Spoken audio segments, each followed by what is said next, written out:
The Bible Study Podcast, Episode 40. Today, the Bible Study Podcast continues with the theme of why do bad things happen to good people?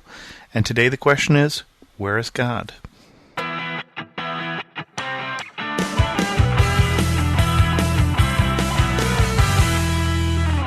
Welcome to the Bible Study Podcast. I'm your host, Chris Christensen. This is part 7 of a series on why bad things happen to good people, in a series that I now believe is going to be an 8-part series. And in this particular episode, we're going to look at where God is when there is suffering.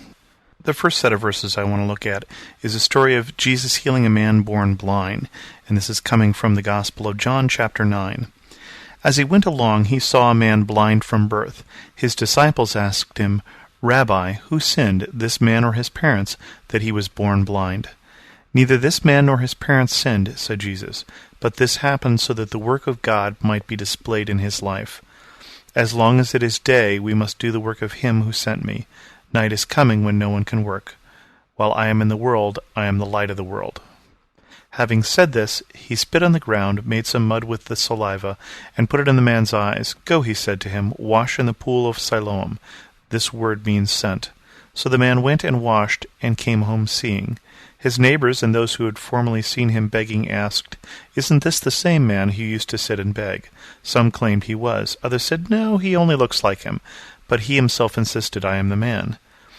"How then were your eyes opened?" they demanded. He replied, "The man called Jesus made some mud and put it on my eyes.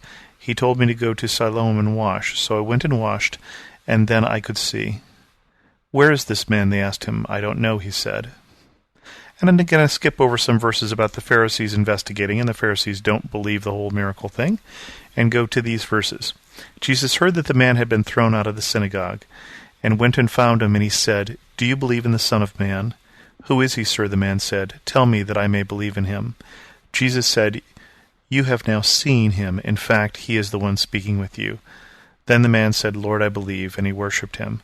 Jesus said, "For judgment I have come into this world, so that the blind will see, and those who see will become blind." I wanted to use this particular passage because both of some of the specific content in it, but also some of the general context. Jesus spends about 2/3 of his ministry not doing teaching, but doing healing and casting out of demons. So basically 2/3 in mental and physical restoration. And then the other third he spends teaching from the biblical accounts. And this is one of those healing stories. And in particular, it starts with this interesting discussion where the disciples see this man born blind, and they're trying to decide whose sin caused this. Remember, for those of you who've been listening to this whole series, this is the problem that Job's friends had, is that if something is going wrong, then clearly this is a result of sin.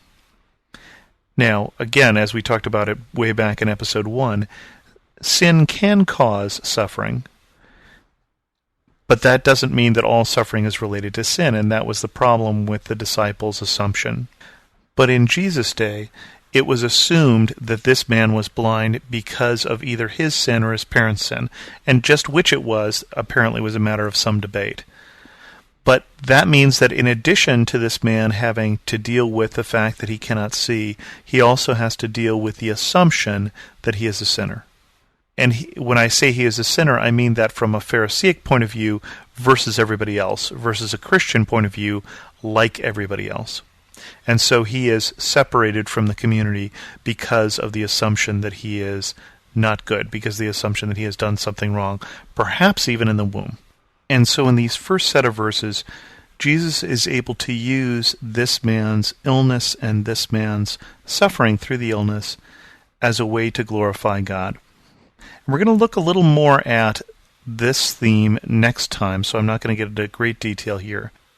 And then the second verses I want to use come from Luke 7, and it's Jesus raises a widow's son. Soon afterward, Jesus went to a town called Nain, and his disciples and a large crowd went along with him. As he approached the town gate, a dead person was being carried out, the only son of his mother, and she was a widow, and a large crowd from the town was with her. When the Lord saw her, his heart went out to her, and he said, "Don't cry." Then he went up and touched the coffin, and those carrying it stood still. He said, "Young man, I say to you, get up." The dead man sat up and began to talk, and Jesus gave him back to his mother. They were all filled with awe and praised God.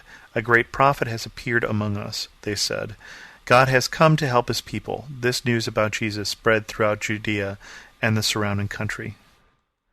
So again we look at a story where Jesus not only has the power to heal, but has a power even over death. And so this story, like the first story, the answer is easy. Where is God? Well, God's right there, and he's solving the situation. He has the power to heal, and he is healing. And we also see in this story Jesus' compassion. The woman who is a widow has only then her son to rely on. And so when he is dead, not only does she grieve him, but she has no one to support her.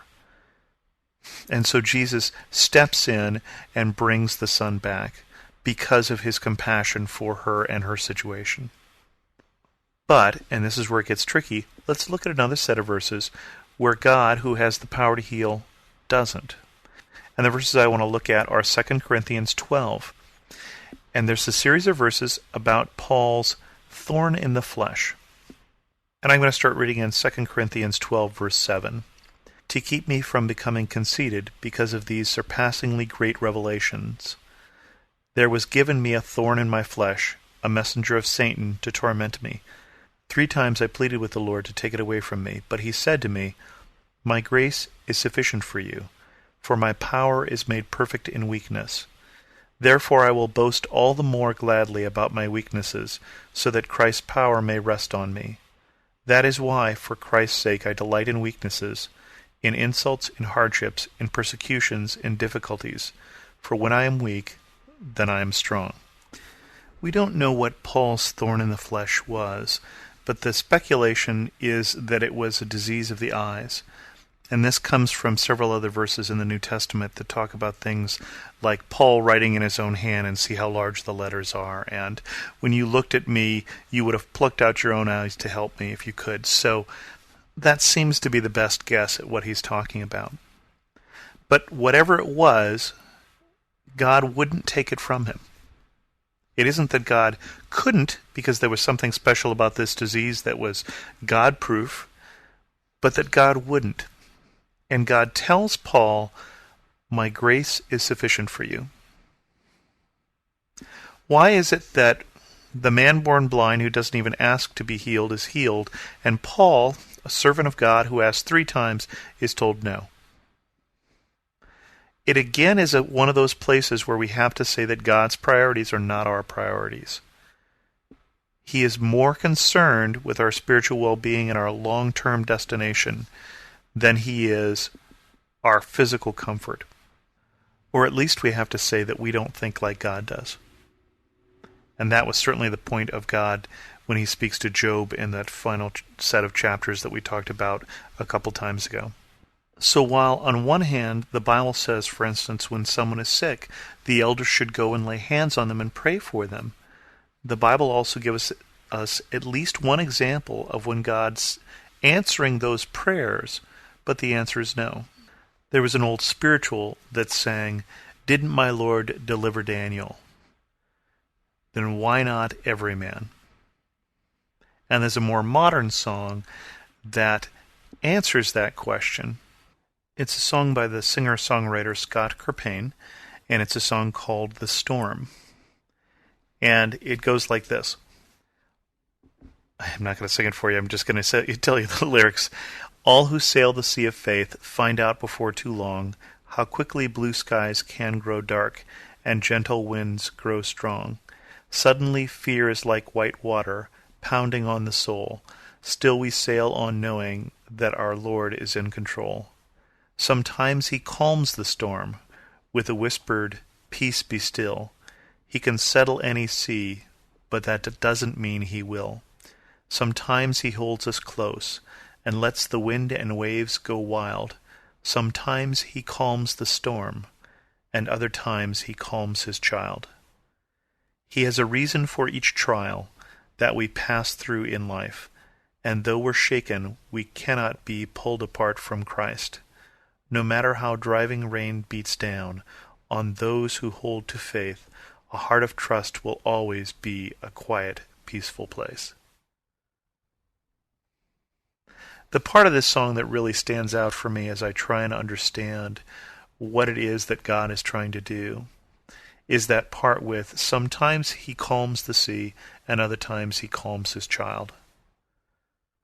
God is with us in difficult times, but it doesn't mean that he will take them away always. Sometimes he will. And the Bible certainly says that we can pray for that. We can pray for healing, we can pray for deliverance. But sometimes that's not what he's going to do. We're going to continue this in the second part of this theme of where is God when there is suffering next week. If you have any comments, feel free to go to thebiblestudypodcast.com and leave them, or send me an email at host@thebiblestudypodcast.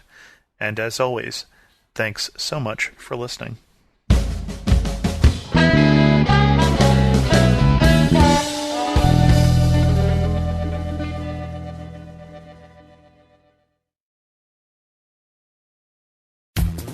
The best and the brightest, served up daily by the sharpest minds in content delivery, Podshow and Limelight.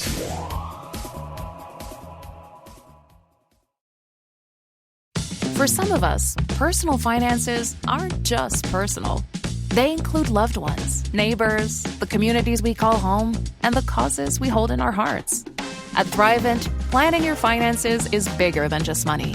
We help you put your plans into motion and faith into action so you can do more for the ones in your heart. Because sometimes all you need to make a difference is someone to help you make it happen. Thrivent, where money means more. Connect with us at Thrivent.com.